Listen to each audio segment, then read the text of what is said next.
During the 14 seasons it ran on CBS TV, Dallas was an American institution of television entertainment. The series itself has stood the test of time and is one of the longest-running primetime shows in the history of television. Dallas revolves around the Ewing family and their vast oil empire. The patriarch, Jock, has 3 sons. The eldest is J.R. Ewing, the relentless CEO of Ewing Oil, who uses manipulation and blackmail to achieve his business and personal goals, and other 2 are the less obviously vicious Bobby and Gary Ewing. Set in Dallas, Texas, the series depicted the exploits of wealthy Texas oil millionaires. Many of the plots revolved around shady business dealings and dysfunctional family dynamics.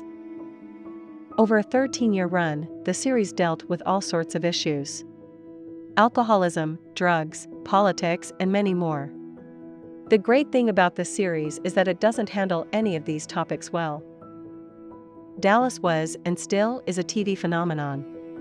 It took the model of the tired old American soap and turned it into something fresh, fascinating, and compelling, watched by millions of people around the world. That's it for the review. Now let me tell you a few interesting trivia facts. On November 21, 1980, the Dallas episode Who Done It was seen by 83 million viewers in the United States and over 300 million worldwide. It was the highest audience for a single episode of a television series in American history until an episode of MASH in 1983. Originally, the series was to star Victoria Principal, as Pam was to act as a buffer between the Ewings and the Barneses. J.R. was to play more of a supporting role. However, the producers were so impressed with Larry Hagman's take. Victoria, however, remained the heroine, and soon it became the battle of Angel Pam against Devil J.R. In the mid-1980s, Linda Gray was briefly fired from the series after demanding a raise and asking to direct episodes like Larry Hagman and Patrick Duffy. However, Hagman threatened to leave the series because he felt that they could not have J.R. without Sue Ellen.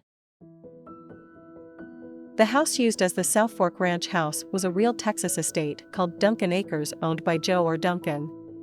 When the series became popular, tourists from all over the world visited the house day and night. The Duncan family was forced to sell the house, and today it is a museum dedicated to the series. When Steve Kanaly was thinking about leaving the show because of his character's lack of development, Larry Hagman came up with the idea of making Ray Krebbs the illegitimate son of Jock Ewing to get Kanaly to stay. In several of the early episodes of the series, Lucy and Ray were often depicted as lovers. However, when it was revealed that Ray was Jock's illegitimate son and thus Lucy's uncle, his affair with Lucy was never mentioned again. It was even dropped from the original story. After Jim Davis died, a portrait of him hung above the fireplace at South Fork as a memorial to the actor. When Miss Ellie remarried in 1984, the picture was brought to the set of Ewing Oil. Larry Hagman admitted that his alcoholism and the boredom of playing the same role for so long led him to drink heavily at work, consuming up to 5 bottles of champagne a day. Hagman claimed that despite this, his tolerance was such that he never missed a day of work or blew a shot because he was drunk.